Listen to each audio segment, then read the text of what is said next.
जिसका डर था आखिर वही हुआ। यूक्रेन पर रूस ने स्पेशल मिलिट्री ऑपरेशन के तहत अटैक कर दिया है, जिसके बाद पूरी दुनिया में फिर वही डर पड़ने लगा कि क्या अब दो देशों की जंग वर्ल्ड वार की शक्ल लेगी या नहीं। खैर, इस सवाल का जवाब कुछ दिनों में हम लोगों के सामने होगा। लेकिन आज देखने वाली बात यह है कि इस दोनों देश की लड़ाई से अन्य देशों पर असर क्या होगा। खास तौर से करीब 5000 किलोमीटर दूर बैठे हम भारतीयों को अभी भले ही लग रहा हो कि हमें इस जंग से क्या मतलब, लेकिन दोस्तों यह जानकर आपको बहुत हैरानी होगी कि इस जंग का असर भारत पर क्या पड़ने वाला है। इसीलिए जरूरी है कि हम समझें कि इस जंग से हम भारतीयों को क्या नुकसान होने वाला है।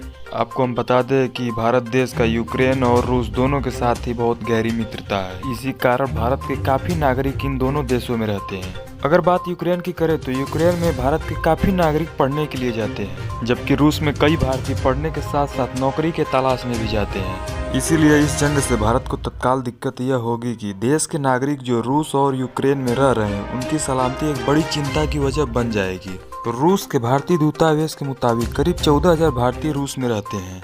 वहीं भारत से यूक्रेन जाने वालों में ज्यादातर संख्या स्टूडेंट्स की है।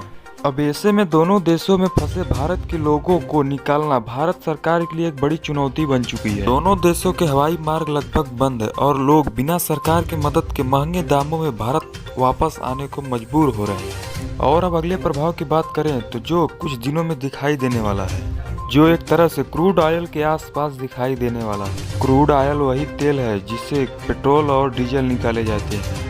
चलिए आपको इसे एक आंकड़े से समझाते हैं कि इस साल के शुरू में यह समझौता हुआ था कि पूरी दुनिया में क्रूड ऑयल का दाम 60 से 70 प्रति बैरल से अधिक नहीं। लेकिन जैसे ही रसिया ने यूक्रेन पर अटैक किया, वैसे ही क्रूड ऑयल का दाम प्रति बैरल $100 पर चला गया। इसका मतलब यह है कि पूरी दुनिया में पेट्रोल के दाम बढ़ने वाले हैं, जिससे भारत में भी पेट्रोल और डीजल के दाम बढ़ाए जाएंगे, जिसके बाद साफ है कि महंगाई और ज़्यादा बढ़ जाएगी।